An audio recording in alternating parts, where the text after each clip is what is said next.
आम्ही फौजींच्या जीवावर राहतोय आणि तो खलबत्ता कसा घेऊन यायचा इतकं वजन की घरी आल्यावर पण बोलणं पडलं असतात की तुम्हाला कळतं का कुठं पैसे द्यायचे असतात इतके द्यायचे असतात का. मग मनावर दगड ठेवून खलबत्ता ठेवून आम्ही वापस आलोय. तुम्हा सर्वांचं एका नवीन व्हिडिओमध्ये स्वागत आहे. आज जातोय बाहेर कारण किचनसाठी मला एक खास वस्तू आणायची आणि ती मी सकाळी बघितली आणि आम्ही गेलो होतो डीमार्टला आणि सकाळी 8:30ला डीमार्टला गेलो होतो आणि तिथं मला कशाचं लोखंडी ना नाही दगडी तर दगडाचा खलबत्ता दिसला होता मला. तिथं दगडाच्या खूप साऱ्या वस्तू होत्या आणि मला दगडाचाच घ्यायचा खूप दिवस झालं विचार करते घ्यायचा. आणि मी फौजींना बोलले की मला ते घ्यायचे तर ह्यांना थोडंसं घाई होती बाहेर जायचं होतं म्हणून ते तिथं थांबलेच नाही घेतलाच नाही. मग मी ठरवलं ठीक आहे त्यांना बाहेर जाऊ दिलं आणि मी प्रियांका बरोबर चालले आता. पण आम्ही ते आणणार तर आणणारच आणि हां मग ते नाही थांबले तर नाही थांबले. आम्ही आता रिक्षाने जाणार पण घेऊनच येणार. पण बघतो अगोदर तिथं कसं आहे काय आहे कारण छोटा नाही पाहिजे असा गोलमध्ये नाही पाहिजे असं थोडासा शेपमध्ये असतो ना तसा पाहिजे. मला खूप आवडतो तो. खूप दिवस झाले मी ट्राय करते कुठं आहे का आणि ते रस्त्याच्या कडेलाच बसतात ना त्यामुळं लक्ष ठेवावं लागतं की ते कुठं कधी बसतील ते. आणि ही अशीच मला चॉकलेट काय काय खायला घालून जाड करते स्वतः तर बारीक राहते. आणि बघ आज होते तिथं डीमार्टच्या साईडला मी कुठं आहे ते पण दाखवते तुम्हाला. आणि मी खलबत्ता घेतला तर तुम्हाला दाखवते पण की कितीला घेतला त्यांनी किती सांगितले होते. आपण थोडंसं कमी करून घेऊया. आणि खरं सांगायचं तर इतकं ऊन लागते. आम्ही 1 वाजता चाललो आहे दुपारच्या आणि ते लोकंसुद्धा उन्हात बसतात पण इतकं पण काही कमी नाही करणार. पण ठीक आहे ते पण पोटासाठीच करतात आहे तर त्यामुळं असं वाटतं की आपण इथपर्यंत जातो तर इतकं ऊन लागायला लागले आणि ते सकाळपासून संध्याकाळपर्यंत उन्हात बसून काम करतात. त्यामुळं ठीक आहे चला जाऊया बघूया आता. पहिलं ते खलबत्ता कितीला आहे मोठावाला? हां 1300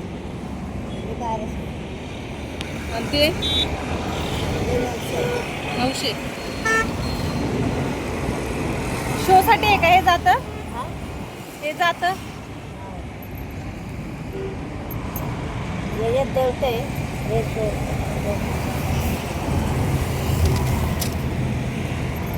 ते आता लय सांगतात आहे ना. कितीला देणार ते सांगा ना आम्हाला घ्यायचं आहे.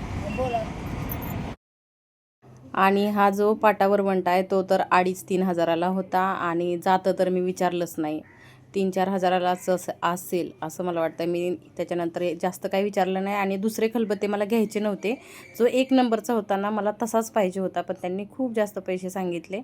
त्याच्यानंतर द्वारकाधीश साडी सेंटरमध्ये सेल लागले. आम्ही म्हटलं चला तिकडे एकदा फिरून येऊया. काय घ्यायचं नव्हतं पण तरी पण ठरवलं की चला जाऊया म्हणून. आणि बघा जिथं कॅबी बायका जातात सगळं शोधून शोधून शोधून बघा कशा साड्या टाकल्या होत्या. आणि साड्यांचं सूत खरंच खूप जास्त चांगलं होतं. ह्या जर डेली यूजसाठी आईसाठी मावशीसाठी जर घ्यायच्या असतील तर ह्या साड्या खरंच खूप जास्त चांगल्या होत्या. आणि बघा तुम्ही किती कापड याचं सॉफ्ट आहे. आणि मी याची एक साडी पण दाखवते की कशी आहे. आणि फ्लॉवर प्रिंटमधल्या ज्या साड्या असतात ना ते घातल्यानंतर एकदम छान लुक येतं ह्या साड्या घातल्यानंतर बघा तुम्ही. आणि ही साडी मला खूप जास्त आवडली होती पण साडी जास्त वेअर करत नसल्यामुळे मग मी ठरवलं की चला आपण दुसरं पण बघायला जाऊया कारण इथं सेल लागले. आणि 500 रुपयाला पण एक साडी आहे. ज्या 1.5 हजाराला साड्या असतात त्या इथं 500-500ला पण मिळत होत्या. ते आज सेल होतं. आणि हे जे लागल्या होत्या साड्या तर ह्या 800 रुपयाच्या 3 होत्या आणि ज्या दुसऱ्या होत्या त्या 500च्या 3 होत्या अशा. आणि ही जी मी दाखवते ना ते 800च्या 3 होत्या. आणि ही साडी पण खूप जास्त सुंदर दिसत होती तुम्ही बघू शकता. आणि मेहंदी कलर आहे ना खरंच सगळ्यांनाच छान दिसतो. मला पण जास्त आवडला तुम्ही बघू शकता. परत एकदा प्रियांका दाखवत होती. मी विचार करत होते की ही घ्यावी का साडी म्हणून पण परत मी म्हटलं चला जिथं जातो तिथं काही ना काही घेऊनच येतो. त्यापेक्षा आहे ना चला काटापदर ज्या साड्या असतात त्या कधी बाहेर गेलो तर त्या घालताही येतात म्हणून तिकडं जाऊन बघूया म्हणून. तर बघा थोड्याच वेळात किती गर्दी झाली होती. खूप साऱ्या बायका आल्या होत्या आणि आम्ही निघायच्या टायमिंगला तर खूप साऱ्या बायका येत होत्या साड्या घेत होत्या कारण 500ला 3 डेली यूजसाठी खूप छान साड्या आहेत ह्या बघा तुम्ही. घ्यायला गेलतो काही आणि आणलंय काही आणि खूप वाईट वाटतंय की आम्हाला जे पाहिजे होतं ते नाही मिळालं. साड्या घेऊन आलो आणि द्वारकाधीशमध्ये सेल लागले तर छान साड्या होत्या काटापदर त्यामधल्याच आणलेत. आणि सिंपल साड्या होत्या त्याचं पण सेल लागले, त्या पण छान होत्या, पण तिकडं नाही काय घेतलं आम्ही. आणि खलबत्ता महत्त्वाचं ते आणायला गेलो होतो, ते सांगत होते मी मगाशी. तर त्यांनी खलबत्त्याचे सांगितले 1200 रुपये. 1300 का? हां, 1300 रुपये खलबत्त्याचे सांगितले. आणि गावाला 400-500 रुपयेमध्ये ठीक आहे, 300ला पण देतात गावाला. मग ह्यांनी डायरेक्ट 1300 सांगितले. मग आम्ही पण 900ला मागितला. तरीही म्हटलं चला ठीक आहे, इथं आहे. आणि ती खरंच बाई उन्हात बसली होती. 900ला मागितला, नाही दिला. 1200 म्हटली.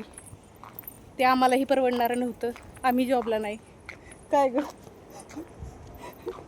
1 रुपया सापडला आहे आम्हाला. आता पार्टी करूया दोघी. आम्ही दोघी कामाला नाही, आम्ही फौजींच्या जीवावर राहतोय. आणि तो खलबत्ता कसा घेऊन यायचा, इतकं ओझं. आणखी घरी आल्यावर पण बोलणं पडलं असतात की तुम्हाला कळतं का कुठं पैसे द्यायचे असतात, इतके द्यायचे असतात का. मग मनावर दगड ठेवून खलबत्ता ठेवून आम्ही वापस आले. तर अशा प्रकारे माझ्या खलबत्त्याचं स्वप्न स्वप्नच राहिलंय. बघूया कधी भेटतंय ते. मी 2 वर्ष झालं खलबत्ता शोधते. आणि ज्या वेळेसला भेटतो त्यावेळेस असं असतं की गाडी फास्ट जाते पुढं, आणि मग नंतर कळतं की खलबत्ता पाठीमागं गेला. आणि हायवेला असं नाही का, पाठीमागं परत जाता येत नाही, असं बऱ्याच वेळा झालं. आणि आज सकाळी चांगलं होतं, पण तिथं खूप जास्त किंमत आहे. ते द्वारकाधीश आहे ना, पळसपे फाट्यावरचं, त्याच्यासमोरच आहे. कुणाला आवडलं तर तुम्ही घेऊ शकता, तुम्हाला परवडत असेल तर घेऊ शकता. सरस्वती टेक्स्टाईल आहे ना, कपड्याचं दुकान, हां, त्याच्या पुढं आहे. ते तर आम्हाला तरी काहीतरी चुकलं असेल आमच्याकडनं मागण्यात. काय ग, का खरंच 1200ला असतो का खलबत्ता? मी तर नाही बघितला, ऑनलाईन असू शकतो, पण आम्ही तरी कधी असं रस्त्यावरती नाही बघितला की 1200-1300 रुपयाला असतो. तरी पण आम्ही मागितला, त्यांनी नाही दिला. काय हरकत नाही, आलो माघारी. आणि ऊन लागलं ते वेगळंच, लाल झाले टमाटर. आणि हिला पण घेऊन गेले होते उन्हात. आणखी त्यात प्रियांका, सॉरी, तर प्रियांकाला ऊसाचा रस प्यायचा होता, इतकं ऊन लागलं. आणि मी म्हटलं चल गेटला उतरल्यानंतर पिऊया. आणि तिथं ऊसाचा रसच नव्हता. हे पण खूप वाईट वाटते आता. आणि प्रियांकाला काहीच नाही मिळालं, फक्त ऊन मिळालं खूप जास्त प्रमाणात. आम्ही लालच होऊन आलो डायरेक्ट. विटॅमिन डी प्रमाणाच्या बाहेर मिळवलं, करपलोच आम्ही. चला ठीक आहे, आता पोचतोय घरी 2 मिनिटात. आजसाठी बस इतकंच.